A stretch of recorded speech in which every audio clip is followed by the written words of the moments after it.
Pengumuman. Peci Merah pilih dukung sosok ini. Dia tidak mendukung capres buruk dan busuk. Salam Pancasila. Setelah mengamati, memperhatikan, dan mulai menyimpulkan dengan dasar-dasar nilai-nilai dan norma-norma Pancasila, ya, pada akhirnya saya memutuskan untuk mendukung atau memilih pada Pesta Demokrasi Pilpres 2024. Adapun setelah saya analisa, setelah saya lihat, saya nilai, ya dari mulai proses awal sampai proses debat capres-cawapres, ya juga proses-proses kampanye yang dilakukan, saya menyatakan saya tidak dukung Ganjar Pranowo. Saya tidak dukung Prabowo Subianto. Saya juga tidak mendukung Anies Baswedan. Ya. Lalu saya harus memilih siapa atau mendukung siapa? Ya. Saya mempunyai pendirian. Ya, bagi saya capres dan cawapres itu adalah satu kedudukan yang sama. Ya, kalau orang bilang itu ban serep. Dan ban serep itu penting. Kenapa? Ketika ban utamanya kempes, dia akan digantikan oleh ban serep. Ya, itu penting. Dan dalam tata negara, wapres itu juga mempunyai kedudukan dan hak kewajiban yang juga penting. Ya, maka ketika disebut ban serep, saya setuju. Ya, nah, jika saya tidak mendukung capres-capres tadi, karena bagi saya mereka kurang baik menurut saya berdasarkan nilai-nilai dan norma-norma Pancasila. Lalu saya berpikir untuk mendukung cawapresnya. Saya kurang srek dengan Caimin. Ya, karena memang dari segi kapasitas, kapabilitas, kemampuan lah ya. Kemampuan memimpin suatu negara jika presidennya berhalangan kurang begitu mumpuni. Ya, menurut saya gitu ya. Jadi Caimin ini tidak masuk kategori orang yang saya dukung berdasarkan norma Pancasila.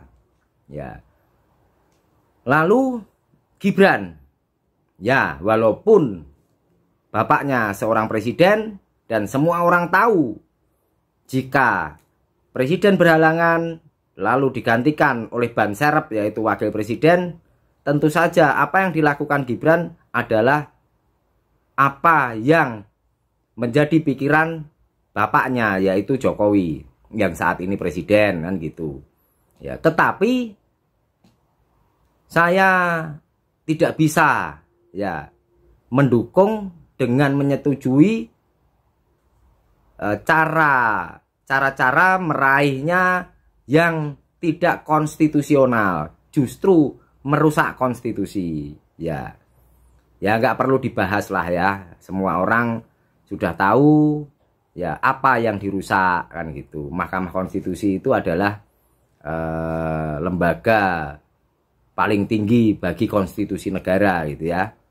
Itu yang sudah dirusak gitu. Ya nggak perlu berbantah di situ karena ini menurut saya. Ya jadi